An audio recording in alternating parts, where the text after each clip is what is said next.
پہ اترانے والوں، جانے نماز نے کہہ دیا کہ جس کے دل پاک و صاف نہیں ہے بغض و کینے سے، ان کے سجدے ان کے سر کے اوپر نہیں جاتے، ان کی نمازیں ان کے سر کے اوپر نہیں جاتی، ان کی دعائیں ان کے. اس کا مطلب صرف نماز پڑھ کے بھی چھٹکارا نہیں ہے. قرآن کہتا ہے عاملۃ ناصبۃ تصلیٰ نارا حامیہ. قرآن میں چھوڑا ہی کچھ نہیں ہے.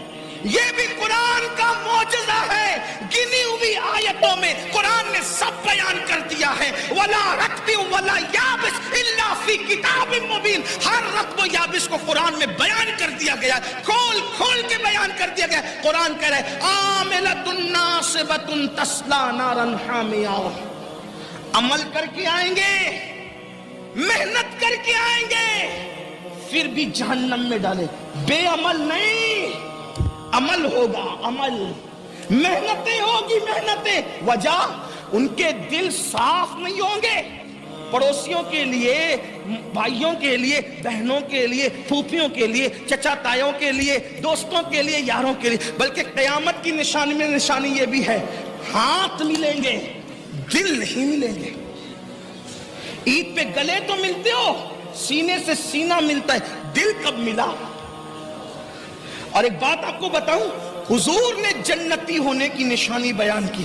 آقا نے فرمایا اے انس، صبح اس حال میں کرنا کہ تیرے دل میں کسی کے لیے کینہ نہ ہو.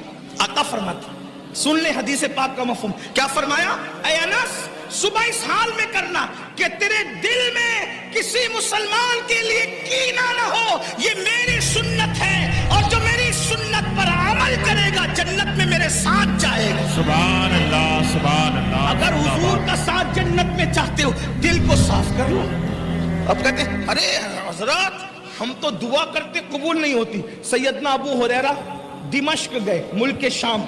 جب دمشق گئے تو لوگوں نے کہا اے صحابی رسول آپ دعا کیجئے. توجہ کرنا، آپ دعا کیجئے، صحابی کی دعا ہم سب کے حق میں قبول ہوگی. حضرت ابو ہریرہ نے فرمایا ایک ہی شرط پہ دعا کروں گا. توجہ ہے نا آپ کی؟ توجہ بہت اچھے سے سن رہے ہو، لیکن مزید توجہ، بہت اہم موڑ پر گفتگو آ رہی ہے. کیا فرمایا؟ ضرور دعا کروں گا، شرط ہے اگر کسی کے اپنے رشتہ دار سے رشتہ ٹوٹا ہوا ہے تو پہلے وہ میری محفل سے باہر نکلے. کیونکہ رشتہ داروں کے لیے کینے والوں کے درمیان میں دعا نہیں کروں گا. کیونکہ میں نے اپنے نبی سے سنا جس محفل میں رشتہ داروں کے لیے کینے والے موجود ہوں، رشتہ توڑنے والے موجود ہوں، رشتے کو منقطع کرنے والے موجود ہوں، اللہ دعا قبول نہیں کرتا. فرماتے ہیں میری دعا اگر لینا ہے تو پورے مجمع میں جس نے اپنے رشتہ داروں سے بات بند کر رکھی ہے باہر جائے. مگر وہ خیر القرون تھا، وہ خیر القرون تھا. اگرچہ اصحاب رخصت ہو رہے تھے لیکن سینئر تابعین کا دور شروع ہو چکا تھا. پتہ ہے جب پورے مجمع میں دمشق میں اعلان ہوا کہ دل میں کینے رکھنے والے اور رشتے توڑنے والے محفل کے باہر نکلیں، تو پوری محفل میں کوئی بھی ایسا نہیں تھا جو جائے سوائے ایک جوان کے. وہ جوان اٹھا اور اٹھ کے جانے کے بعد فوراً گھر پہنچا، اپنی پھپھی کے پاس گیا، کہا پھپھی اماں مجھے معاف کر دو، میں نے تم سے بات بند کر رکھی تھی. وہ پھپھی نے کہا اب ہوش آیا تجھے؟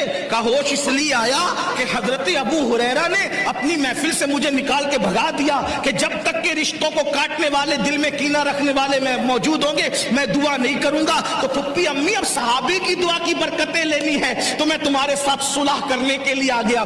آپ مجھے بتائیں یہ مقبول دعاؤں کی محفلیں تھی، ہماری محفل